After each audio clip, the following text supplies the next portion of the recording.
We created a club which was very, very small, but became very international and spawned a whole scene, not just in Britain, but throughout the whole of Europe as well.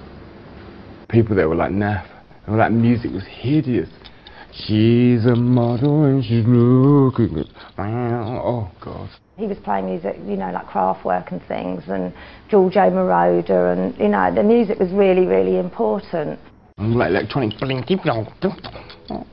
that shit. Ugh. It was a tiny little club. I mean, it was as big as a public convenience is. In fact, it was smaller than a public. In fact, it was a public convenience. I had Marilyn as a cigarette girl, George as the cloakroom attendant. George got the sack, I think, for stealing from bags. She was always cheap. No, it wasn't always, but anyway, it was her cheap period. I sort of made up for it by buying everyone in the house breakfast the next morning at Sam's Cafe and sort of buying people makeup. I used to work there picking up glasses, so it's like that was a job to me. I used to walk around all night going, doesn't Steve Strange look a cunt? I used to say it to everyone there. But I mean, it was just my way of making conversation. I was always falling in and out of favour with Steve Strange. You know, he would decide one week that I was, you know, de rigueur and, you know, I'd have a good haircut or something, or was a particularly good look that I was working with, you know, was steal. It was very much like who could get the best outfit, who could look the most outrageous, and it was very competitive. He looked great, actually, before nature ravaged him.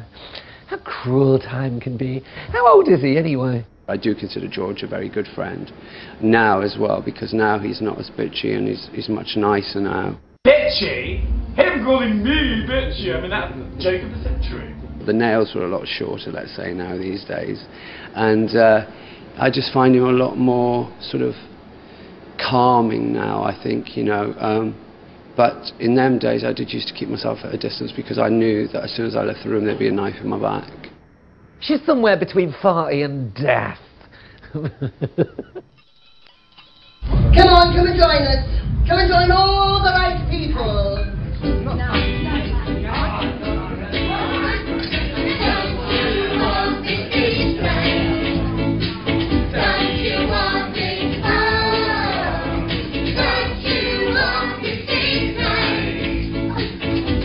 The New Romantics was more, it was really the way that we all live from day to day. The whole show is really about the search for, you know, acceptance by a bunch of people who felt ostracised, you know, from their families, from their environment, and all came together in the heart of London and sort of created a sort of alternative family of freaks, you know. I think it was a sort of backlash, really, to the sort of punky thing that had got sort of really kind of mainstream. But there wasn't a new, I mean, the New Romantic thing was really weak. I mean, people managed to call themselves punk rockers. I don't think you ever heard anyone saying, I'm a New Romantic. Give me a break, any day of the week.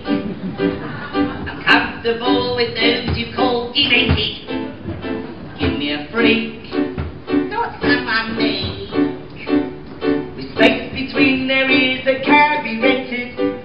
In the early and mid-80s, you know, there was a lot of unemployment and people were quite skint. When the ship's going down, people want to party harder. And so you had to make your own entertainment. Andrew Logan's having a party, free canapes. The Publicity get dressed glamour. And if you're lucky, exchange bodily fluids, complete and utter strangers. Fashion-wise, it was a time of, like, experimentation. We weren't working, and so we would spend all day planning outfits to go out in. And it was all about getting ready for the nightclub. If you didn't look outrageous, you weren't allowed in. You got it wrong! You've got it right! You've got a lot to learn! Anything to get a new look. Couldn't really wear things twice. It was a mishmash of looks, but it was still quite sort of handmade looking in a way. I used to wear these glasses which were very much based on Dame Edna Etheridge glasses, because I had to wear glasses a lot at that time. And then I'd wear these swimming caps on top of one another which were stuffed inside one another to get lots of nice height, with chainmail hanging off and dog collars and diamantes studded in.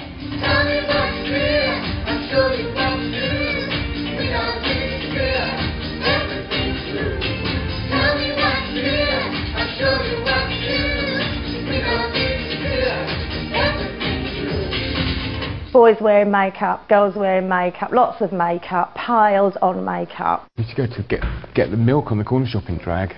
I used to step out, I'm not going out, I've got my makeup on.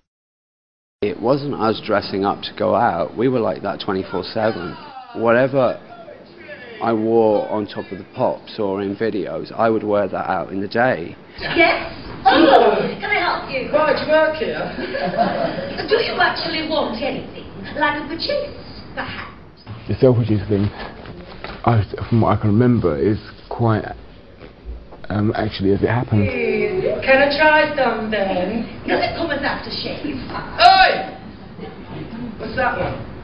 It's a facial cleansing bar for anti-aging. Really? And do you use it? Yes, I use the entire range. Well, it's a pity it doesn't fucking work then, isn't it? Steve was making music with Rusty and Midura, and he was quite sort of, you know, very serious about it and, you know, quite excited about it, and they had this song, Fade to Grey.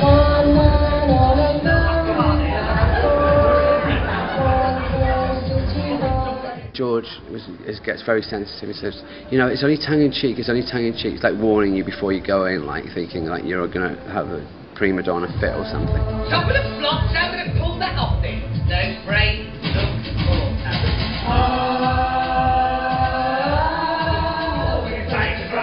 Say to gay, and When it came to making the video, they just asked me if I'd do the rendition. So that's how it happened, really. Of course, I couldn't really speak French at all. Maybe that's why they put a curtain over my head.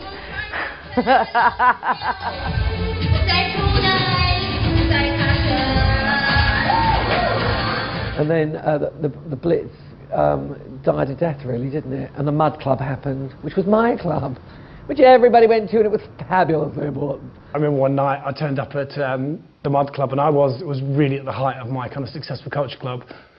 And I came in and I was sort of chatting to some people I know, and Mark Moore and stuff, and I heard Philip going running up to people going, "Boy George is here." And he always goes on about he's not impressed by fame, but she is. The musical sort of blends two different movements together. It was actually, the Blitz was sort of around 79, for sort of Steve Strange and all that, early 80s, and Taboo was actually sort of 85 or so, 84, 85 I do believe. It was around the time of Halley's Comet, I remember that much. Taboo was a nightclub that was run by Lee Barry, who was married to my sister Nicola. I used to make up, so I used to type the guest list up for him. You go, put these names on it, ridiculous people he used to put on there, like Joan Collins, Des O'Connor. You know, really rubbishy people who'd never go. And just so, when he gave the guest list in to the doorman, they'd laugh and think that Des O'Connor was coming down. It wasn't that busy to start with, then all of a sudden it just became the place to be. It's the story Lee made up, that someone had been turned away one week, and then to make herself even more beautiful, she'd starved herself so much. When she got to the door, she was so hungry she passed away and died. Everybody in the house, Lee Barry! I would describe Lee as a notoriously wicked liar and a naughty little boy. Well, I think he wanted to be a fashion designer, but he really didn't really like sewing that much and everything. And really all his clothes were a rip-off of Vivienne Westwood anyway. So he decided to have these new ideas, and first of all, he didn't want to wear them himself, so he made his friend Trojan wear them. And then when he realised how much attention Trojan was getting, he didn't like that, you know, and he started dressing up, and it just escalated, as it does in that way.